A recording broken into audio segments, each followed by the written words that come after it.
Judgment. If you're making, I often say you're rewarded for good decisions. You see it. I see it happen here in class, and I see it happen in club, and I see it happen in weekend tournaments. People that consistently make good decisions will be more consistently rewarded. It's just there. It's in the numbers. And you'll be disappointed a lot less. Now, I understand there are going to be games and sometimes a day where the cards are so inferior that you can't make them work.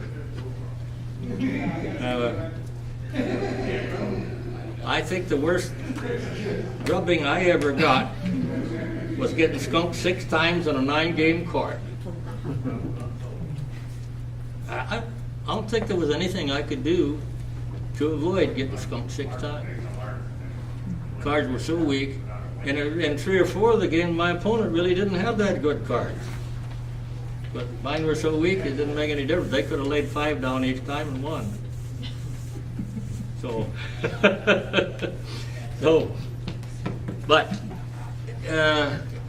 actually, it's important, I think, when we talk to people, that we try to point out the aspects of the game that are skill.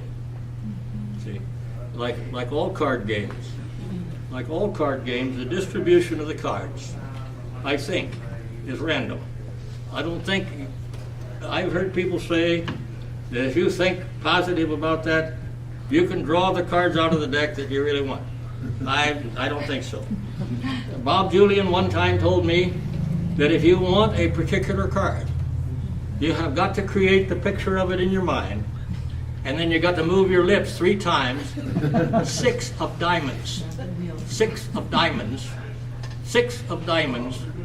I've done it in my office. Now, I never did do it in public.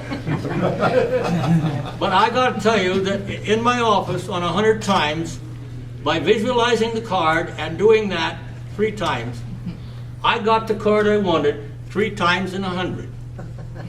Oh.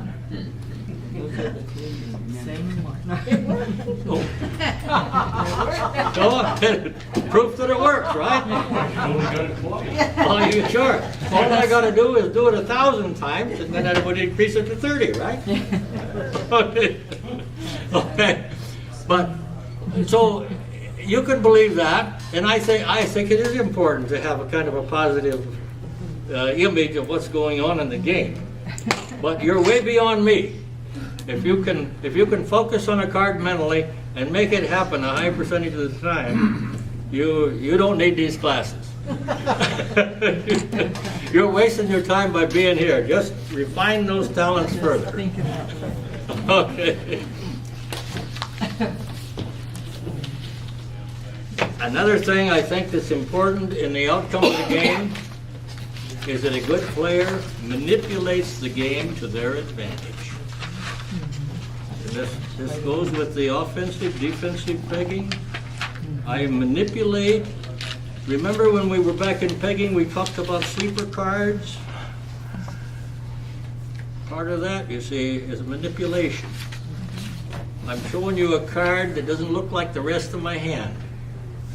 I'm manipulating you. And so, manipulate the game to your advantage.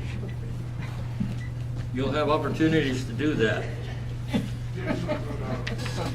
Why don't we take a short break now, and then we'll come back to about 10 minutes, and then we'll come back to this, some of these playing position premises here. We've got some actual examples here. The print is kind of small on the 8-6, but that's where we'll pick up. Okay.